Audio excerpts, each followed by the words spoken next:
সমঝোতা স্মারকের আওতায় যখন চলছে যুদ্ধবিরতি, তখন নতুন করে আরও একবার সংঘাতে জড়ায় যুক্তরাষ্ট্র ইরান। মঙ্গলবার রাতে দফায় দফায় বিস্ফোরণে কেঁপে ওঠে ইরানের বন্দরনগরী সিরিক, বন্দর আব্বাস ও কেশম দ্বীপ।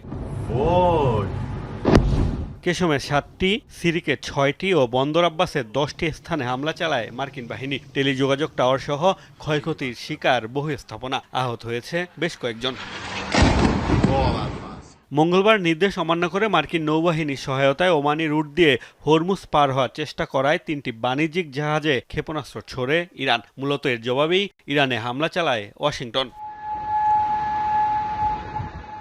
পাল্টা জবাবে মার্কিন সামরিক স্থাপনা লক্ষ্য করে ড্রোন ও মিসাইল ছুড়েছে ইরানের নৌ ও বিমান বাহিনী। টার্গেট করা হয়েছে বাহরাইনের যুক্তরাষ্ট্রের 5ম বহর, শেখ ইসা ঘাঁটি এবং কুয়েতের আলী আল সালেম বিমান ঘাঁটি। ইরানের দক্ষিণে একটি মার্কিন MQ-9 ড্রোন ভূপাতিতে দাবিও করেছে IRGC।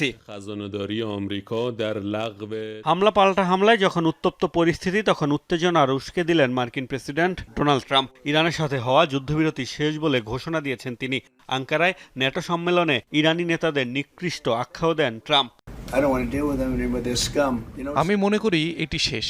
আমি ইরানিদের সঙ্গে আর চুক্তি করতে চাই না। তারা নিকৃষ্ট ও মিথ্যাবাদী। তাদের সাথে চুক্তি মানে সময় নষ্ট করা। তাদের নেতারা ক্যান্সার, এবং সেই ক্যান্সার শুরুতেই কেটে ফেলতে হবে, তা আপনারা জানেন।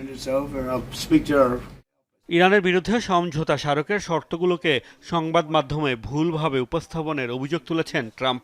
তার দাবি, তেহরান পারমাণবিক অস্ত্র তৈরি না করার বিষয়ে একমত হলেও এখন দাবি করে যে এ বিষয়ে কোনো কথাই হয়নি। এ সময় ইরান যুদ্ধে সহায়তা না করায় ন্যাটোর সমালোচনাও করেন তিনি। মোস্তফা মাহমুদ, যমুনা নিউজ।